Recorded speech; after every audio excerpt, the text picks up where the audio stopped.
Hi folks, welcome back to another episode of Teardown Tuesday.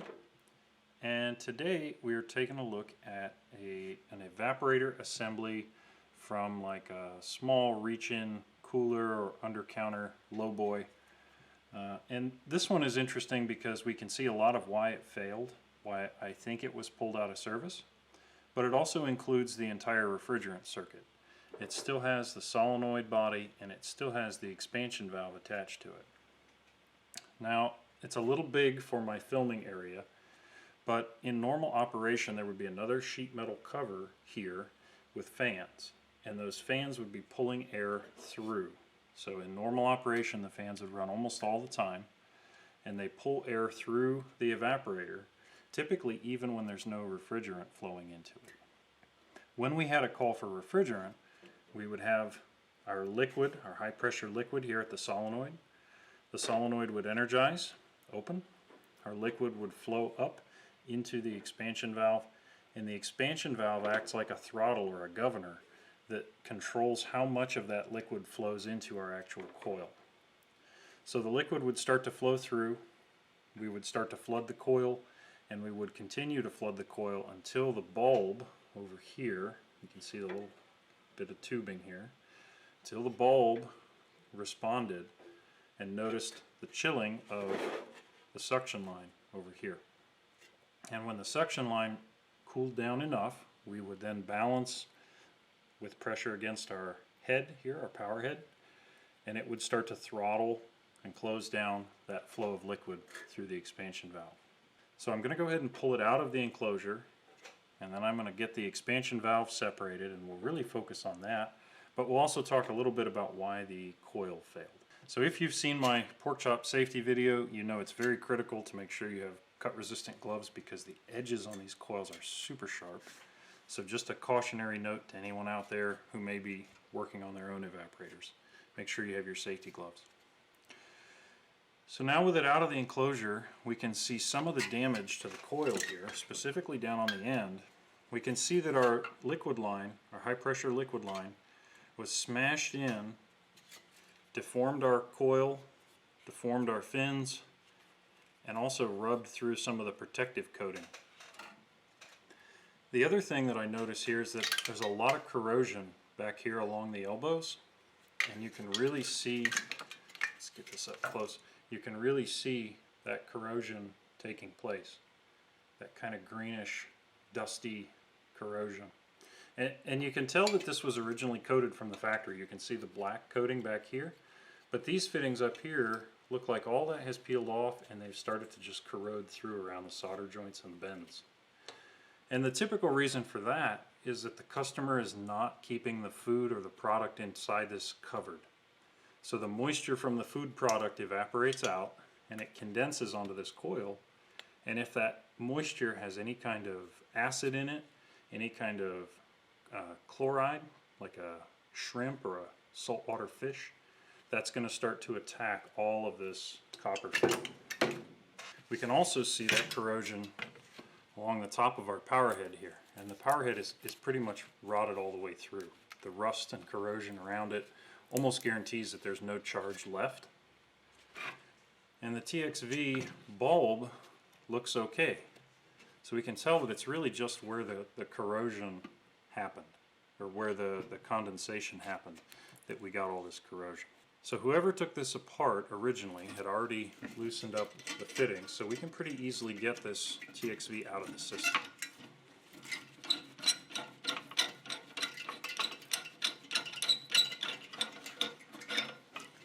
If only they all came apart that easy. With that removed, you can see we just have flared fittings here. But I want to look and see in our liquid line, I want to look and see if we had a filter on the inlet of our solenoid. So our solenoid body's all sealed up. It's all been sealed shut from the factory. So we can't really tell there. So what we'll do instead is cut it apart here and just see if there's anything inside it. So a little tubing cutter, we'll cut it apart.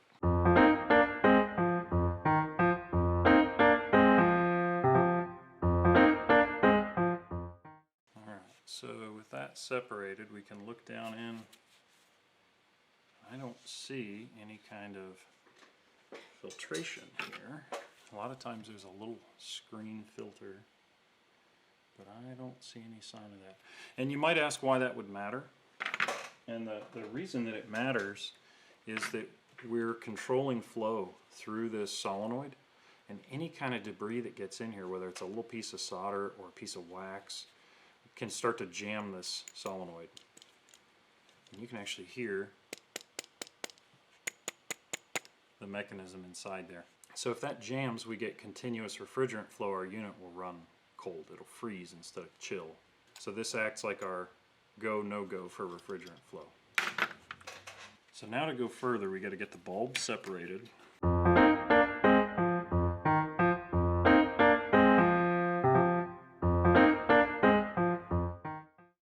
You can see that little retainer is just strapped to hold our bulb against the side of our suction line. And that's how the TXV knows whether to open or close. Alright, so we got that separated. Before I put this coil off to the side, I just want you to take a look at some of the other corrosion that's happening here. In particular, look down in between the tubing, and you can see a lot of corrosion happening down inside there too.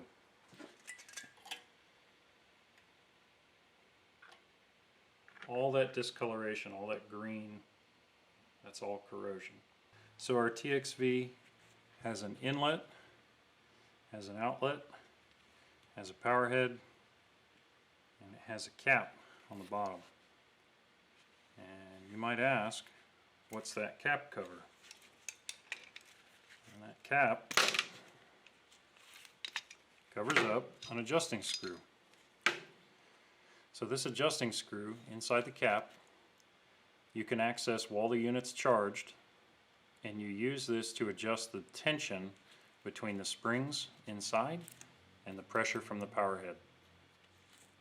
When this is in operation, it's using that balance to determine how much refrigerant to flood into the coil.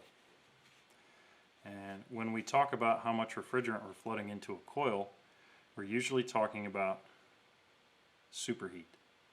And so you're actually going to take a superheat measurement to adjust this.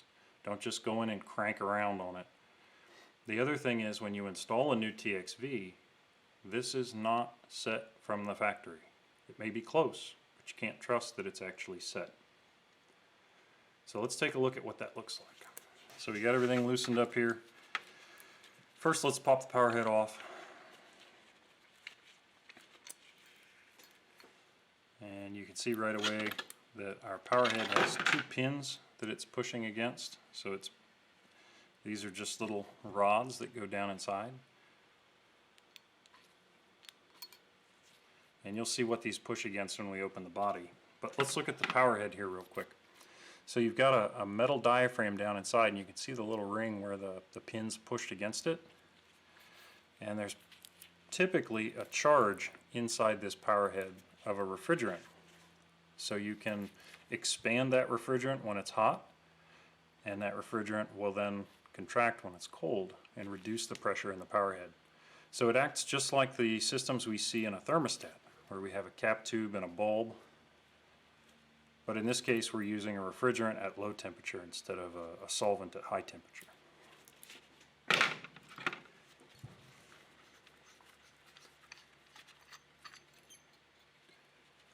Alright, so we open this up, and you can see down inside there's a very small plate and a threaded shaft that this spring then rides against.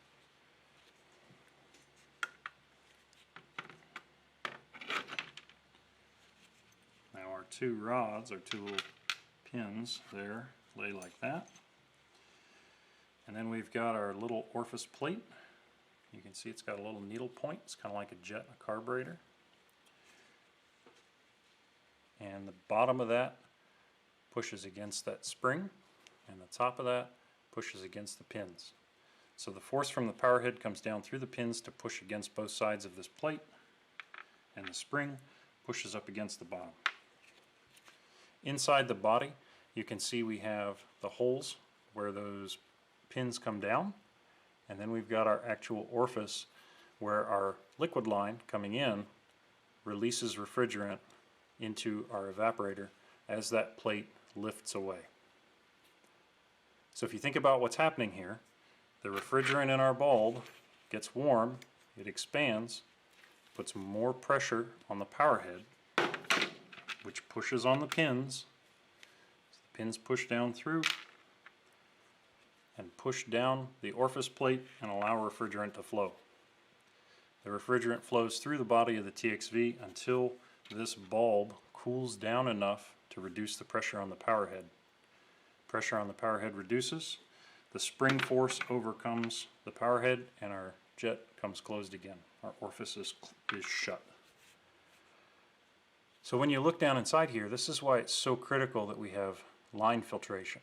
Any piece of debris, wax, solder, anything like that that got down in here would cause this to stick, and there's no way to service this once the system is charged without pulling everything back apart. You gotta remove the refrigerant charge from the system or pump it down, and then open all this up and clean it out.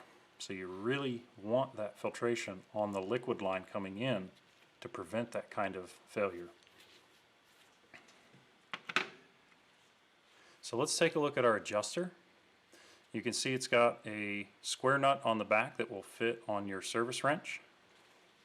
And then on the inside there's a very small little threaded pin. And we've got a little circlip here on the back. So let's try and get that circlip out of there.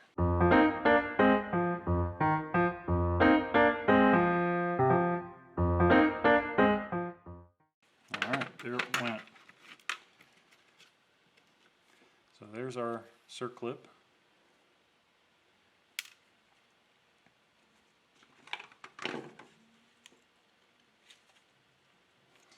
Now we can push this out and through.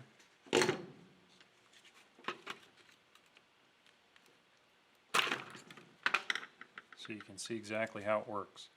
So there's an O-ring seal on the bottom to prevent refrigerant from leaking past when you have the service cap off. And then there's this very small threaded shaft up inside. And this nut is retained inside this hex that's stamped down inside the body of the retainer. So this stays stationary, and when you adjust this with your service wrench, you can see our nut moves up and down on the shaft in relation to this lip. So the lip locks into the retainer here, and then as you turn it, our retainer moves up and down, our threaded nut moves up and down. Now with the spring resting against it, and then our little plate here, our little jet orifice plate, turning this in and out changes that force. But I want you to pay attention to which direction increases the force. Right? So if we're going counterclockwise, we're increasing the distance between the spring retainer, we're increasing the distance between the spring retainer down here and the orifice plate up here. So that would be less pressure on the plate.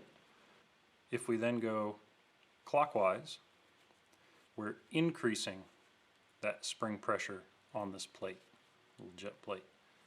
So if you think about what that means and how this system works, if we increase the spring pressure that's holding it closed, the system is going to have to get warmer to make more pressure in the power head to force it open. So if we then crank it counterclockwise and we reduce the spring pressure, the orifice plate will open easier at a lower temperature and a lower power head pressure. So that's pretty much it for this used TXV solenoid coil. But real quick, let's just take a look at a new one. And I have a new one here.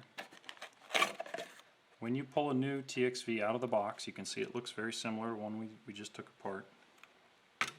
It includes several small packages.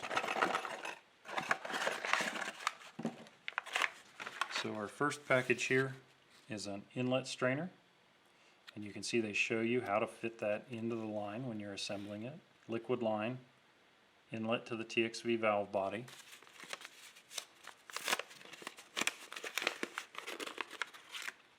And take a look at it, it's really simple. It's just a very small metal screen. I would have expected we would find something like this in this system, so I'm surprised that we didn't. In our replacement valve, again, we're going on the liquid line that goes into the valve.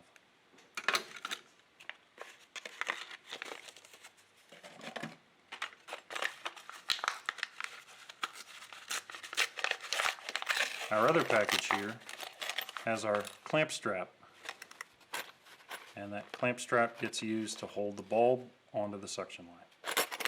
Now, you have to pay close attention to where that bulb ends up on the line so that the bulb doesn't get too cold by the liquid running in the bottom of the line. So the orientation, how it's positioned, matters. But that will all depend on the specific unit you're servicing. So when we talk about the principles used in a thermostatic expansion valve, we're talking almost entirely about pressure and force. So we're looking at pressure across surface area inside the power head assembly, and that's pushing against spring force inside the body. We've got an orifice that's controlling our flow, and then we've got a solenoid that starts or stops the flow in the whole system. The evaporator itself is taking in subcooled liquid refrigerant, and it flows it through this system of tubes while blowing air across so that heat can be absorbed into the refrigerant. As that heat's absorbed into the refrigerant, it boils back to a vapor. And that's the principle of refrigeration. And when we talk about how this fails, we have a couple failure modes here. The big one is corrosion, like you see on the power head or on the evaporator coil earlier. Power head corrosion releases our charge, causes our TXV to stop responding. Debris in the system can clog our liquid line solenoid or clog our orifice inside the body. And then refrigerant leaks are a big challenge here, especially in a system that's corroding, that's actively trying to corrode a hole in it. And you can see the corrosion formed around the threads but didn't actually get into the sealing surface of these tapered fittings. But it did affect the power head, and it did affect the evaporator coil. So corrosion is a really big failure risk. And again, the most common cause of that is leaving food products uncovered inside the system. The chemicals in the food, the acids, the chlorides, leach out into that moisture. The moisture condenses on the parts, causes corrosion. Alright, so there it is, an introduction to evaporators, a teardown of a TXV, and some explanation on a solenoid. Thanks for watching. Hi folks, my name is Jack Kell, and I'm a Senior Technical Trainer for Smartcare. The video you've just watched is part of a larger series of technical training videos we make available to our technicians at Smartcare. If you found this interesting and you'd like to see more, please subscribe.